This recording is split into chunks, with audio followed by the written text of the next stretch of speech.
Have you ever heard this argument? Islam can't be violent because I know a lot of Muslims and none of them are violent, so Islam must not have included violence. Well, this confuses cause and effect. Islam creates Muslims. Muslims don't create Islam. What a Muslim can do is not to practice part of Islam, but that doesn't mean that Islam can be changed by any particular Muslim.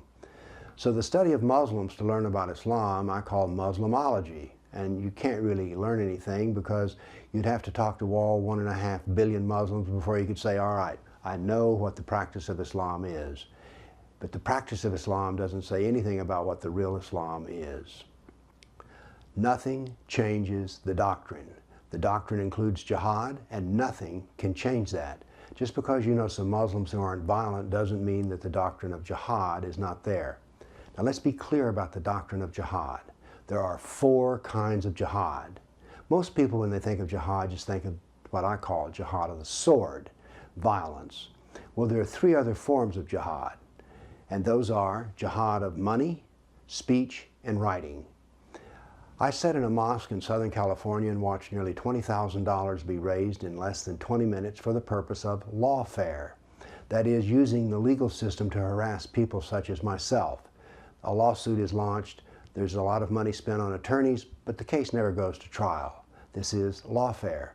It is a form of jihad.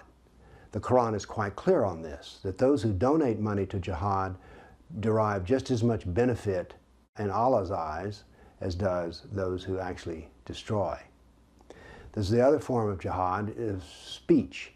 When someone tells you, oh, and they're a Muslim, well, Islam is the religion of peace, that is an act of jihad because it is deceptive. It doesn't include the whole truth. Then we have the jihad of the pen, in which maybe it's just a letter to the editor. So jihad can be practiced 4 different ways. Now let's ask ourselves the question, what is the purpose of jihad? The purpose of jihad is to bring about the Sharia. So in America, according to a Pew Research poll, over half, 51% of the Muslims polled in America said they want the Sharia. So this even wanting of the Sharia steps into the arena of jihad. So all of the subtle pressures, let me give you an example of an act of jihad. A Muslim at work complains that people are heating up pork barbecue in the kitchen microwave. Well, you see, the smell of the pork offends the Muslim. And so he goes to Human Resources and says, you know, the smell of pork in the microwave is offending me and I want it to stop. And Human Resources issues a directive. It says, okay, henceforth, you can't microwave pork in the company microwave. The complaint about the pork sausage is an act of jihad. So before you say that a Muslim is not practicing jihad, maybe you need to practice and do some study of Islam so that you know what jihad is and what it is not. But there are many forms of jihad, and just because the Muslims you know don't have an AK-47 or a body bomb does not mean that they're not involved in some fashion of trying to bring around the Sharia through many subtle pressures, and those are all acts of jihad.